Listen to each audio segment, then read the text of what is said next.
Good. Ooh, that is so creamy. Hello. This might be offensive. Continuing this multi-video series through Poland, we leave Katowice and catch a bus to the country capital of Warsaw. It was a 3.5-hour bus ride through the Polish countryside, and by the time we arrived in Warsaw, it was already dark. We checked into our accommodation, which we'll show later on in this video, and we get some much needed rest to prepare for a full day of traditional Polish food the next morning. Dzień dobry. We made it to Warsaw, and as you can see, the weather has taken a turn. It's supposed to get sunny again on this trip though. What I love to do is go to the local bakeries, especially here in Europe, and there are a lot in Poland. We went to this one that looks super authentic. They had so many options, and I'm not even going to attempt the name, but everything they had looked so good. We decided to get one of the classic Polish donuts. And look at this, it's just a beautifully deep fried, then glazed, filled donut. And if you know me, you know that I love, love, love donuts, especially filled donuts. So I'm very excited to see what this is. So I'm just going to break it apart there. Oh yeah, it's supposed to be multi-fruit filled. Just wanted to see that filling in there, nice fluffy dough. Looks like strawberry. Yeah, smells like strawberry and raspberry, but we'll just get into it.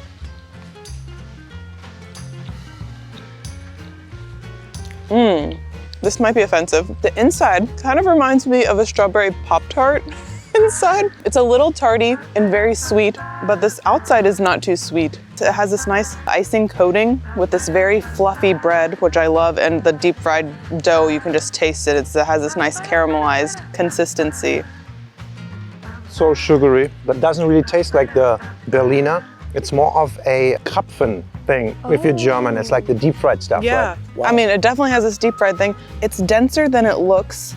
It's very squishy, but it's definitely hearty and filling. I don't know if you're supposed to eat this for breakfast. If you're Polish, let us know. Well, we are, and it's really good. And it's awesome. All right, second item we got at this bakery is this. It's like another glazed, but poppy seed, like snail item. It looks a bit like a butt. Yeah, and there we go. Ooh. Perfect for sharing. Look at Beautiful. that. So layers of poppy seed in there. We have a very fluffy dough, and then again that sugar glazing on top.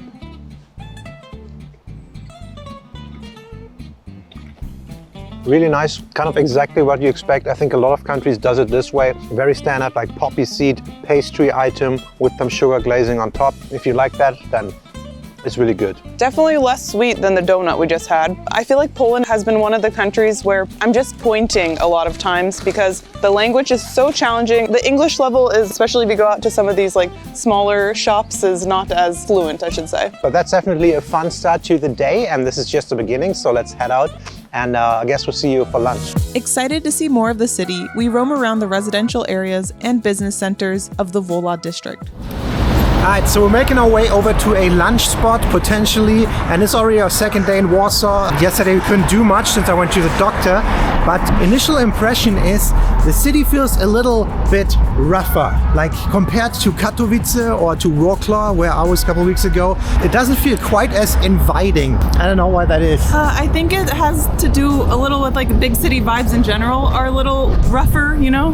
Big cities compared to like small towns feel rougher in general and in most countries. Yeah. But I feel like here specifically, there's a lot of construction going on. There's a lot of development. Like some buildings are very, very old and they're being renovated and redone. And they remind you of what the stereotype in the Cold War was like. That you can still see that. We're moving around a little bit more. I think we have to get a little bit better impression. Yeah. It's not bad. It's just for some reason it doesn't feel as inviting or homey as like Katowice. Yeah, and I think that would be different if we were staying in the old town and only staying in the old town, but we're staying a little further out and kind of roaming around the areas and then going towards the old town later tonight. Making our way through the city and on our way to lunch, we passed the Palace of Culture and Science, an iconic 1950s built landmark in the city. It is the second largest building in Poland, with a theater and observation deck inside. The queue on this rainy Sunday was way too long. So the weather gods are not with us today. It's raining again with that huge building there. Then over there you have more of the city, the banking buildings, the consultancies. So again, a pretty close mix of like very old and then modern buildings. And we instead decide to go to a milk bar, or bar mleczny, which is a type of Polish cafeteria. The first milk bar was established here in Warsaw in the 1890s, serving mostly dairy-based menu items and some traditional Polish dishes as well. During the communist era, milk bars provided government-subsidized traditional Polish cuisine at a low cost. And today, these milk bars are found all over Poland, and a lot of them have a menu hanging on the wall, which is often only in Polish. In cases like that, we use the good old please and thank you method, or proszę I dziękuję, along with pointing to order our food. All right, so for lunch we came out to this section out here. It feels pretty residential, and we went to this place called Bar Bambino. It's kind of a canteen-style restaurant where you go up, you pay, and then you get a little bill and you hand it to this window, and then they give you the food out of there. And that's usually just a wall of dishes on there in Polish. And if you're lucky, like this one, it has it in English written smaller below as well. And we got 2 dishes, and the first one that I'm gonna try is this one right here. This is called a kotlet schabowy, and I think it's just a pork cutlet, and you can choose some sides. We got mashed potatoes on the side and some red cabbage. This kotlet style food is very common here in Poland, so I'm just gonna cut this for you here. Ooh, that's nice and thin. I heard that before. Well, Stop. so pork cutlet, it's a little bit like a pork schnitzel, I assume. There's no sauce or no lemon with it. I don't know if you can order that. I think we were supposed to order it separate, but it's very stressful if you don't know what you want. And most of the time they speak Polish only. Dude, I don't think even it needs anything. I think it's really nice. It's so tender, the inside. The batter is not too overpowering. It is fairly soft, it's not that crunchy. And overall, it gives this like almost doughy taste that adds to the meat. And if you are familiar with like canteen style food, it's just like this down to earth, hearty meal that just supposed to be good food, you know, for a good price. Overall, this was very cheap as well. We got 2 main dishes, 2 sides, 2 drinks, and this was 10 euros, about 10 euros. 45 zloty. This really does the job of giving you this homemade feeling. I'm not sure if this is supposed to be mashed potatoes or potato salad, but yeah, there's a little bit of butter in there and dill, but it really just looks like boiled potatoes that are crushed a little bit. The dill adds so much. It doesn't look like much, but dill on these potatoes, very nice as well, good side. Then I'm gonna get a little bit of this red cabbage. There's onions cut in there and a few raisins. It's a very vibrant pink. I like that. Super fresh, little vinegar on there. You can taste the onions. It's a nice cabbage. I think it complements the heartiness of the potatoes and the pork cutlet very nicely. So you have a little bit of a fresh thing on your plate as well. I think this plate is about 23 zloty, so very cheap and I don't know, just satisfying. And I have another classic Polish dish option, but I'm gonna start first with this drink. And there's just these red beetroot looking drinks, but I think they're fruity. I mean, this one definitely has fruit in it. It's a compote, right? So I think it's like for eating as well. Ooh, wow, yeah. It's very vitamin-y. They advertise it as like a vitamin drink, so you get all your nutrients all in at once. It tastes a little like a less sweet juice, so I'm not hating it. You're supposed to eat these, right? Let me know. Pretty sure. Mostly just fruit skin in there. I feel like all the flavors in the water. Interesting, I've never seen that before. But we are here for the cabbage roll. Dum, dum, dum. So this is golubek. I don't know how to pronounce it in Polish, with sauce. And I'm just gonna nicely cut it through. So this is also very common in German cuisine and actually in Asian cuisine as well. That looks great. So it's this nice minced meat, I think it's pork, wrapped in a cabbage, then with a nice tomato sauce on top. I feel like you will find rolled meat and cabbage all around the world, and I'm excited to try this one because I really like cabbage stuff. Okay. Definitely more flavor than it looks because, let's be honest, it looks a little bland, but the sauce has a nice, not a spicy kick, but just a nice seasoned kick to it. Nice salty tomato base in there, got some pepper. I would also say that this dish is a very mushy texture, so if you're having any type of teeth issues, no problem. This just kind of goes down the hatch in like 1 or 2 chews. It's good. It's very nice flavoring. I wonder if the working person comes here on a lunch break or if this is more like family style dining or how it is. This is not a bad option.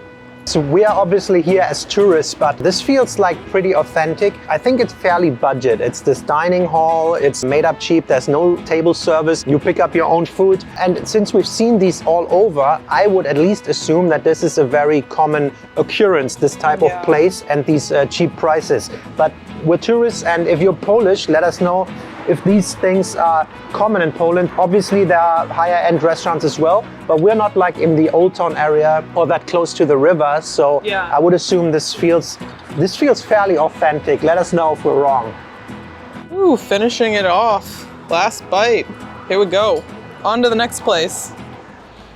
And as we head back out into the rain, we wanted to remind you to like the video and subscribe for more food videos around the world. If you want to further support us, you can do that on patreon.com/DeannaandPhil, where we make additional monthly videos, like behind the scenes of our travels. A quick shout out to our family tier Patreon members: Ethan Mitchell, Heather Kuffner, Hessen Metro, Shar Mills, Tarek Malkosh, Stephanie N, Megan Rosati, Klaus Eisart, Lee Lim, Robert J. Casper, Marian Demert, Sherry and Keith Dennis, Jessica Saranzak, Jeff Standen, and Debbie and Ray Gordon. Thank you! It's coffee and cake time. I'm not sure if that's a popular thing in Poland, but it does seem like it. There are a lot of cafes, a lot of bakeries with so many delicious looking sweets. Also, it started to rain, so we needed shelter. Yes. And we went into this bakery quickly. A nice cappuccino with oat milk. And then we have a cheesecake here, which is one of the classic cakes they said we must try. And it looks very good. It has a nice crust on it, a nice baked crust, and then pistachios dusted on top, which look amazing. I noticed there are a decent amount of pistachio desserts here, and I really love pistachios, so let's go. And melty cheesecake.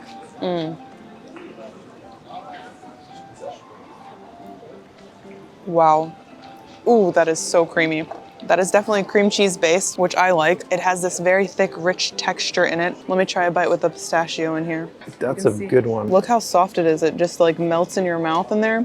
Has a nice baked topping on there. And then it's pistachio crunch in here as well. Pistachio, I can't speak.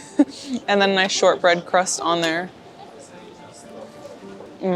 This is gonna make Germans a little angry. I think this is the best cheesecake I've had in Europe so far. I don't know if I'm in holiday mode right now, and it's just everything tastes good, but this is really good. From our first impression, there are so many good looking cakes at every bakery here, like proper cakes, like international ones, as well as probably Polish ones. Pistachio with cheesecake, I think I never had either. So good. It's very rich in flavor. That's really good. It tastes closer to a New York style cheesecake than the German style cheesecake. The German style cheesecake is very light and not as rich. This tastes like a very cream cheese rich base. It's so good. That's true. I never thought about that. And if that's the difference, this one is, in my opinion, definitely superior. And I'm saying that as a German. And before we offend every German in the world, we needed to escape the rain, so we'll give you a tour of the apartment we're staying in, and on our way back we had to pick up an iconic Polish dish. Check out these buildings, these old ghetto block buildings. There's so many of them all down the street, and we have an apartment in one of them. It's actually not that bad. It's actually decent. Apparently this was a pretty bad area in the past, but now it's kind of up and coming. Home sweet home. I don't know if you call this gentrifying, but they have some nice restaurant on the bottom, barber shops, and yeah, it's not that bad. We actually are on the 10th floor. I wonder how many apartments there are and how many floors, 13 or so. A lot. So we found this apartment on Airbnb, which we've had mixed experiences with in recent years, but I digress. This apartment does not feel the most welcoming from the outside.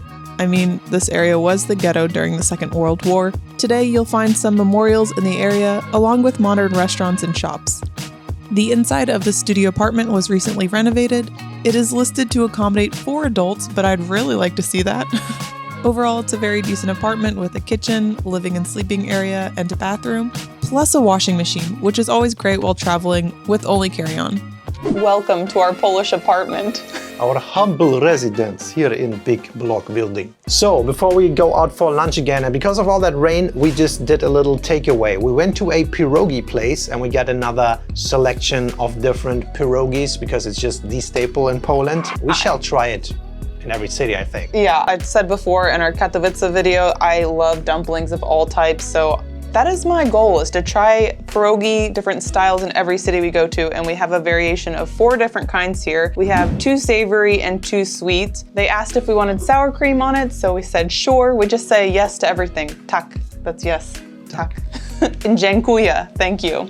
Got the Polish down. Let's start off with the Ruski one. We've had this before, and it's the potato and cheese one. It looks beautiful. Who doesn't love potato filled? Exactly. I'm gonna dip a little sour cream. Oh, going straight for the go. sour cream. Pierogi, part 2. Good.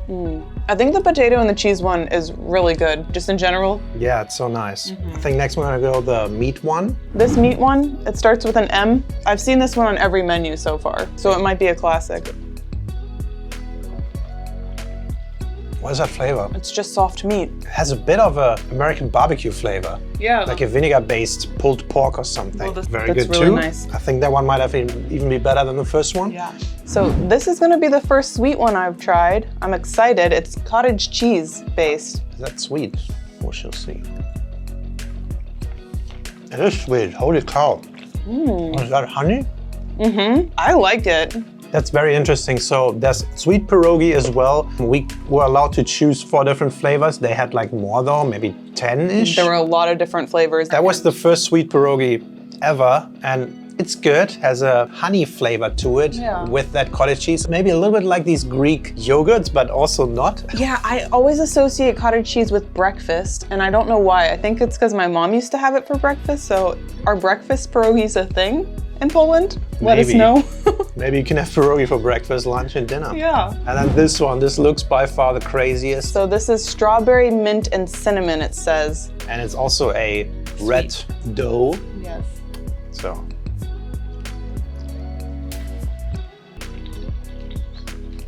Ooh, that's interesting. Yeah, it's by far the worst. I think that's my least favorite.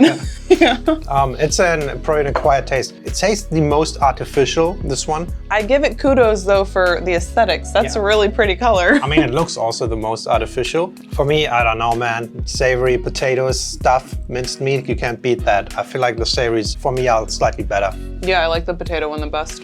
I didn't know from our last video in Katowice that there were that many flavors of pierogi, and I'm just learning more and more as we go here, day after day.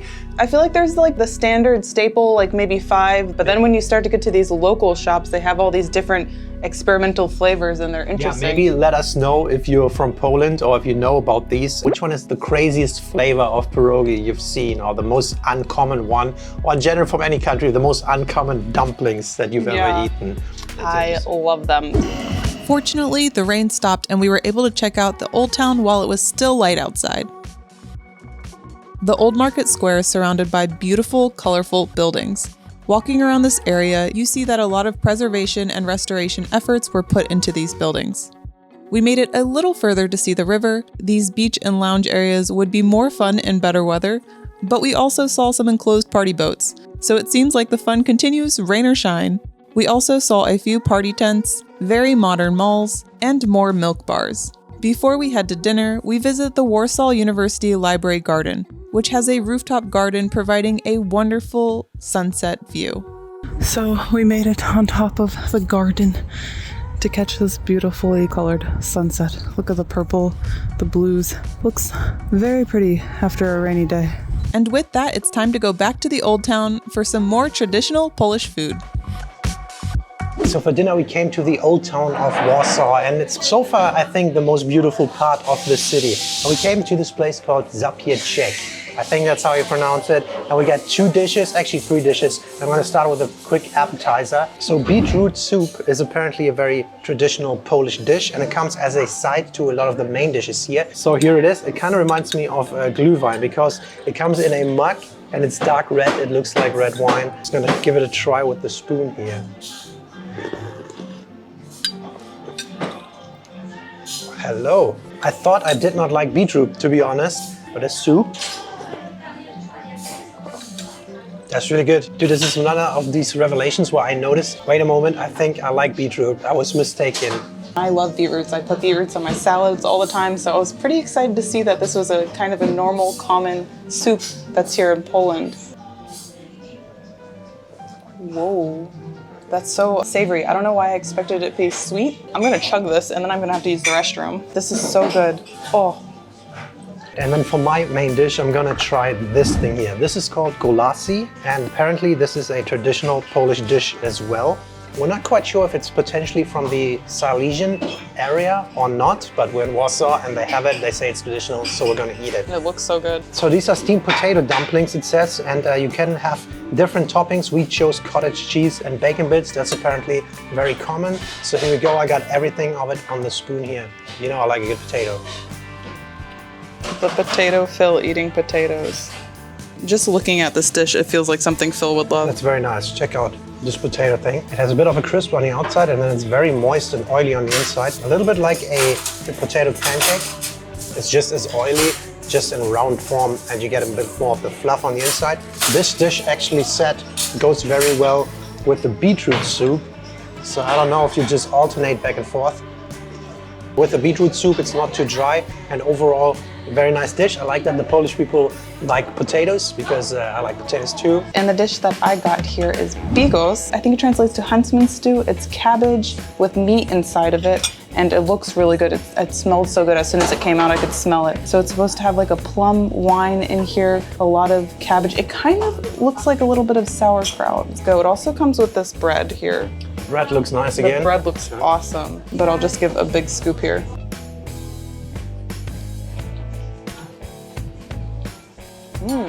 I taste mushrooms in there too. That's a really nice texture. It tastes a little bit like that filled pierogi we had in Katowice. That was really nice. It tastes like a little bit like the inside of one of those.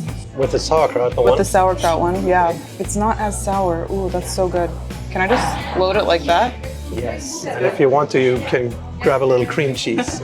So it has a nice mushy texture because they have these chunks of mushrooms in here, and I love the cabbage. Let's try it on here.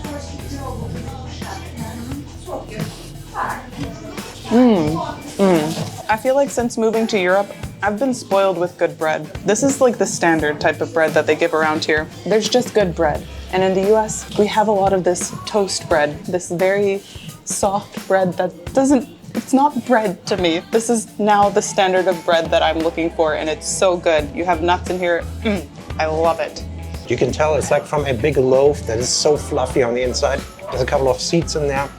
I love it. I'm gonna give the bigos a quick try. Sauerkraut, I shall be an expert since I'm a German, but as you know, I'm not loving sauerkraut.